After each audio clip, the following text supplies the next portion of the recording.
Il y a un peu plus de 7 mois, dans une attaque illégale, brutale, meurtrière, la Russie a tenté d'envahir l'Ukraine.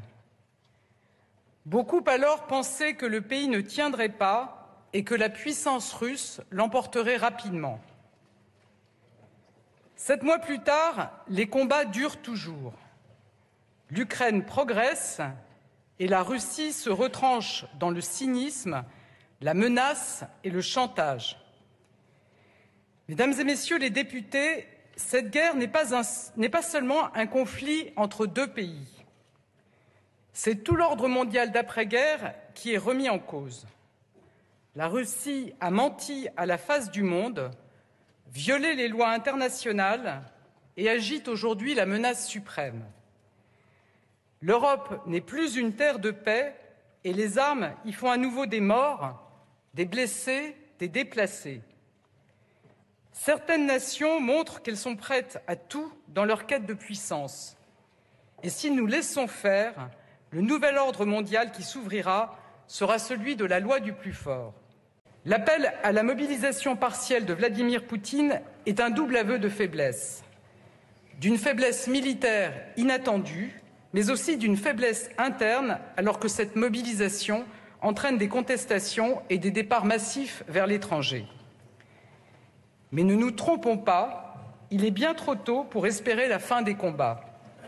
La mobilisation russe apportera de nouveaux soldats sur le front. La Russie est déterminée et prête à tout. Les combats vont encore durer et l'issue du conflit ne doit pas être militaire, mais bien diplomatique. Les Russes misaient sur notre peur et notre division. L'Union européenne a montré qu'elle était forte et savait réagir. L'Europe n'a pas reculé devant les décisions courageuses. Je pense notamment à l'embargo sur les importations de charbon, de pétrole brut et de produits raffinés russes.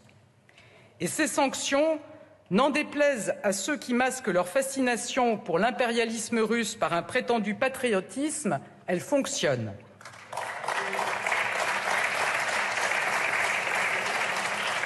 Enfin, soutenir l'Ukraine, c'est penser sa reconstruction. On évalue aujourd'hui à près de 350 milliards d'euros les besoins du pays pour sa reconstruction. C'est un défi colossal et un défi collectif. La France y prendra sa part. À court terme, nous nous sommes engagés à concentrer nos efforts sur la reconstruction de la région de Tchernihiv, dans le nord du pays. Nous suivons en cela le mécanisme de parrainage proposé par le président Zelensky. Les Européens sont engagés. Après la conférence de Lugano cet été, une conférence sur la reconstruction sera organisée le 25 octobre prochain en Allemagne. Pour notre part, je vous annonce que nous organiserons dans les prochains mois à Paris une conférence économique avec les autorités ukrainiennes pour mobiliser les entreprises françaises.